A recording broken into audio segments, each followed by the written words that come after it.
ভোরবেলা উঠল, গত 4 মাসের প্রতিটা লেনদেনের হিসাব বের করলো। প্রতিটা পেমেন্ট সময় মতো করা হয়েছে, একটাও বাকি নেই, একটাও দেরি নেই। সে সেই হিসাবের কাগজটা নিয়ে গেল সেই প্রথম সাপ্লায়ারের কাছে, যে মুখের উপর বাচ্চা ছেলে বলেছিল। কাগজটা টেবিলে রাখলো। 4 মাস আপনার কাছ থেকে মাল নিয়েছি, চার্জার নিয়েছি, ইয়ারফোন নিয়েছি, ক্যাবল নিয়েছি, একটা পেমেন্টও বাকি রাখিনি, একটা দিনও দেরি করিনি। এটাই আমার রেকর্ড। এই অর্ডারটা আমাকে দিন, আমি সময় মতো পরিশোধ করব। সাপ্লায়ার কাগজটা দেখলেন, চুপ করে রইলেন। তারপর বললেন, ঠিক আছে, এইবার দিলুম, কিন্তু সময় মতো না দিলে আর না।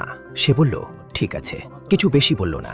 মাল নিল, চলে এলো, অর্ডারটা পূরণ হলো সময় মতো। 500টা চার্জার, 300টা গেমিং ইয়ারফোন, পণ্যের মান ঠিক ছিল। ক্লায়েন্ট খুশি হলো, পেমেন্ট এলো। সাপ্লায়ারকে পেমেন্ট দিয়ে দিল সময়ের আগেই। সাপ্লায়ার একটু অবাক হলেন, সময়ের আগে পেমেন্ট দিয়ে দিলে? সে বলল, হ্যাঁ। আর কিছু বলল না। কিন্তু সেই মুহূর্ত থেকে একটা জিনিস বদলে গেল। 6 মাস, 12 মাস, 18 মাস, প্রতিটা অর্ডার, প্রতিটা পেমেন্ট সময় মতো।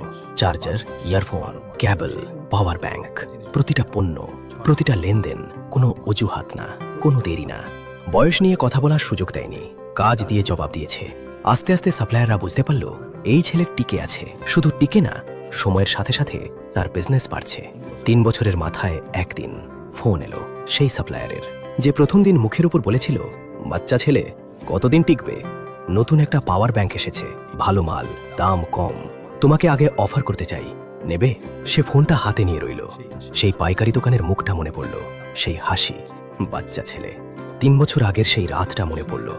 সে একটু থামলো, চোখ বন্ধ করলো, তারপর বলল, পাঠিয়ে দিন। রাখলো ফোন, কাউকে কিছু বলল না, শুধু উঠে দাঁড়ালো, দোকানের কাজে ফিরে গেল।